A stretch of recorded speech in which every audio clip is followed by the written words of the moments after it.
प्रियंका गांधी के लिए राहुल गांधी से मुश्किल हो सकता है दक्षिण भारत में पांव जमाना। अमेठी को बीजेपी के जबड़े से छीनकर कांग्रेस की झोली में फिर से डाल देने वाली प्रियंका गांधी के लिए राहुल गांधी ने वायनाड लोकसभा सीट छोड़ी है। लगता है जैसे प्रियंका के जीत का ग्रीन कॉरिडोर मुहैया कराया जा रहा हो, लेकिन वास्तविकता अलग है। अब तो प्रियंका गांधी को नए सिरे से अपनी जमीन तलाशनी होगी।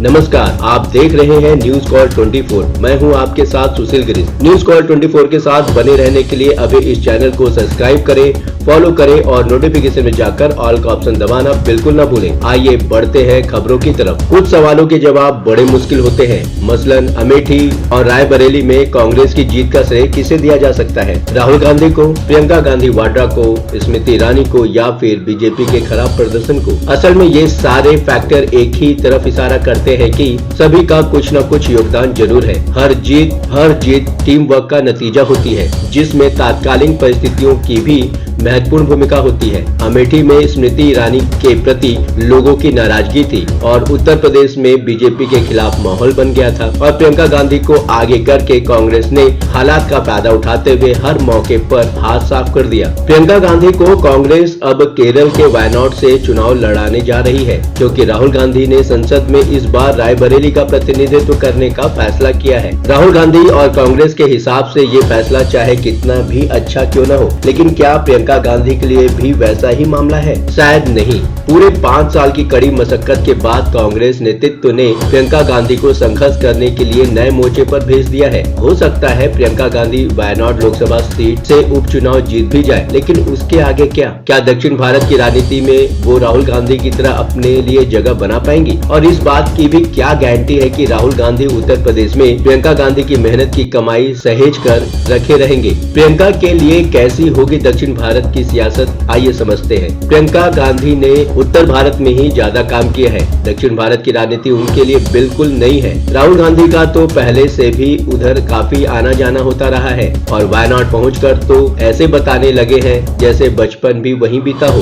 2021 में असम विधानसभा चुनाव में प्रियंका गांधी को एक्टिव देखा गया था, लेकिन वो चाय बागानों से तस्वीरें तक ही सीमित नजर आई। जैसे यूपी चुनाव के दौरान धान के खेतों में महिलाओं के साथ खाते पीते और बात करते देखी गई थी। 2019 में वायनाड में भी उनकी भूमिका रायबरेली और अमेठी जैसी नहीं थी। बस मौके पर राहुल गांधी के पीछे सपोर्ट में खड़ी जरूर देखी गई। कांग्रेस के लिए चुनाव कैंपेन तो प्रियंका गांधी के कई राज्यों में किया। यूपी चुनाव के दौरान भी पंजाब गई और पंजाबी बहू बनकर लोकसभा चुनाव के दौरान भी कांग्रेस के लिए वोट मांग रही थी। लेकिन सबसे ज्यादा वक्त तो प्रियंका गांधी ने यूपी को ही दिया है, और उसमें भी अमेठी और रायबरेली को। रायबरेली से तो वो सोनिया गांधी की तरफ से भी कामकाज संभालती रही है। सोनिया गांधी की सेहत बिगड़ने के बाद से तो रायबरेली का सब कुछ प्रियंका गांधी के ही जिम्मे था। रायबरेली के लोगों के लिए प्रियंका गांधी दिल्ली में भी दरबार लगा चुकी है। सफल होने में भले ही प्रियंका गांधी को 5 साल लग गए, लेकिन अमेठी को बीजेपी से छीन लेना कोई मामूली बात तो नहीं है। वो भी तब जब चुनाव से पहले रायबरेली को बचा पाना भी कांग्रेस के लिए टेढ़ी खीर मानी जा रही थी। 2019 के आम चुनाव में प्रियंका गांधी ने कांग्रेस महासचिव के तौर पर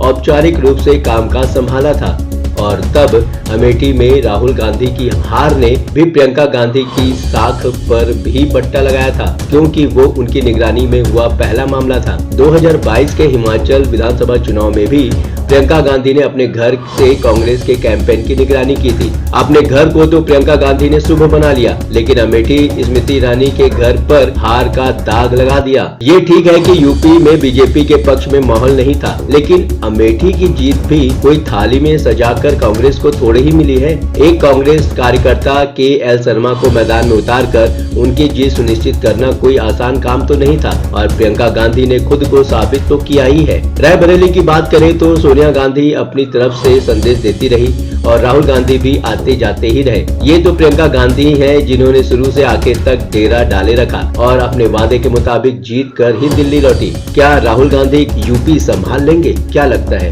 उत्तर प्रदेश में राहुल गांधी और अखिलेश यादव के बीच प्रियंका गांधी ब्रिज का काम करती रही हैं। 2017 में कांग्रेस और समाजवादी पार्टी के बीच गठबंधन प्रियंका गांधी ने ही कराया था, जिसे बाद में राहुल गांधी और अखिलेश यादव ने तोड़ दिया था। जब अखिलेश ने भी दिल्ली का रुख कर लिया है, जैसे 2022 में आजमगढ़ लोकसभा सीट छोड़ी थी, अब करहल विधानसभा सीट छोड़ दी है, यानी अब वास्तव में वो अपने पिता की तरह केंद्र की राजनीति में जगह तलाश रहे हैं। हो सकता है अखिलेश यादव को लगता हो कि यूपी में सत्ता का हाल फिलहाल नहीं मिलने वाली, तो समय क्यों बर्बाद किया जाए। वैसे भी सत्ता में आने तक यूपी तो कोई और भी देख लेगा। लखनऊ में उनकी टीम है ही और डिम्पल यादव भी मौके पर मौजूद रहेंगी ही। मुश्किल तो तब आएगी जब कांग्रेस को अखिलेश यादव के इरादे समझ में आएंगे। प्रधानमंत्री बनने का ख्याल तो उनके मन में ही होगा। पिता की अधूरी हसरत पूरा करने की बेटे की कोशिश तो होनी ही चाहिए। और अगर प्रधानमंत्री पद के मुद्दे पर अखिलेश यादव और राहुल गांधी का स्वाद टकराया तो क्या यूपी में सपा कांग्रेस गठबंधन बच पाएगा। रायबरेली अपने पास रखकर राहुल गांधी ने दक्षिण भारत में अपने राजनीतिक विरोधियों के आरोपों को सही साबित कर दिया है। सवाल ये है कि तब क्या होगा अगर वायनाड के लोगों ने उपचुनाव में अपनी नाराजगी जाहिर कर दी। वायनाड में प्रियंका गांधी वाड्रा को नए सिरे से मोर्चे पर उतरना पड़ेगा, खुद को साबित करना पड़ेगा। ये भी यकीन दिलाना होगा कि आगे से कांग्रेस सोनिया गांधी और राहुल गांधी की तरह दक्षिण भारत का इस्तेमाल सिर्फ मतलब के लिए नहीं करेगी। जब राहुल गांधी को सबसे ज्यादा जरूरत थी, वायनाड के लोगों ने साथ दिया, जैसे बेल्लारी के लोगों ने सोनिया गांधी को हाथों हाथ लिया था। ऐसा क्यों लगता है कि जिस तरह प्रियंका गांधी को CWC की बैठकों में दूसरे महासचिवों के साथ दूर बिठा दिया जाता है, कांग्रेस ने बिल्कुल वैसे ही यूपी से केरल भेज दिया है। क्या कांग्रेस में मेहनत का ऐसा ही इनाम मिलता है? क्या गांधी परिवार और राहुल और प्रियंका होने का यही फर्क है? आप अपनी राय हमें कमेंट के माध्यम से भेज सकते हैं। लगातार खबरों के लिए बने रहिए न्यूज़ कॉल 24 के साथ। नमस्कार।